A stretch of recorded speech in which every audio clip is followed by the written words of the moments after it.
Welcome to Jordan, specifically from Ajloun, where you can see its castle from afar, its green mountains, and its relaxing nature. It restores hope to the soul. In it the poets wrote the most beautiful words, and the great singers sang about them. Ajloun is a city located in the northwest of Jordan, which is a city surrounded by high mountains known as the Ajloun mountain range. It was known to the ancients by the name Gilead, which means hardness or toughness, and Ajloun was known by this name in relation to the name of a monk who lived in Jabal Awf in the Citadel region. Salah al-Din al-Ayyubi, where is al-Din Osama, one of his army commanders, ordered the construction of the fortress on the top of Jabal Awf. The castle was built in the form of a semi-square, with 4 towers, each tower consisting of 2 floors.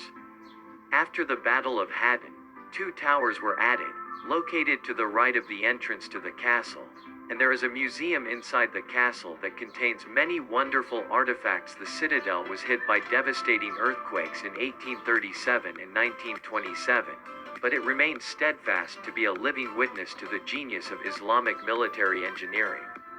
To collect water, and as an impenetrable barrier difficult to break into, as well as fortified gates and tall towers, which formed a unique position for observation and defense.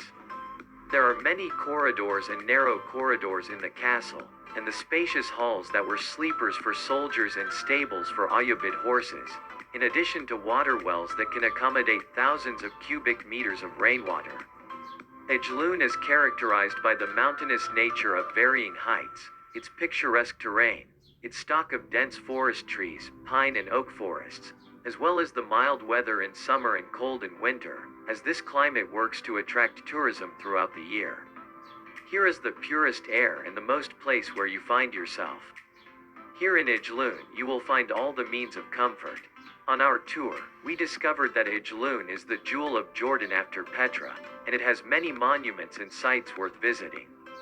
Do not forget to stay in the arms of nature to feel that you have been reborn. This visit divided it into 2 parts, and this is the first part. As for the second section, we will be in the lap of nature, and we will enter the sites of residence in the middle of the Ajloun forests and visit the Al-Mawa Reserve and others. Thank you for following up, and we leave you with the nature carrier in Ajloun. Do not forget to subscribe to the channel and activate the bell button to receive all new. I was with you from Jordan behind the scenes channel, Sami Al Nawafla.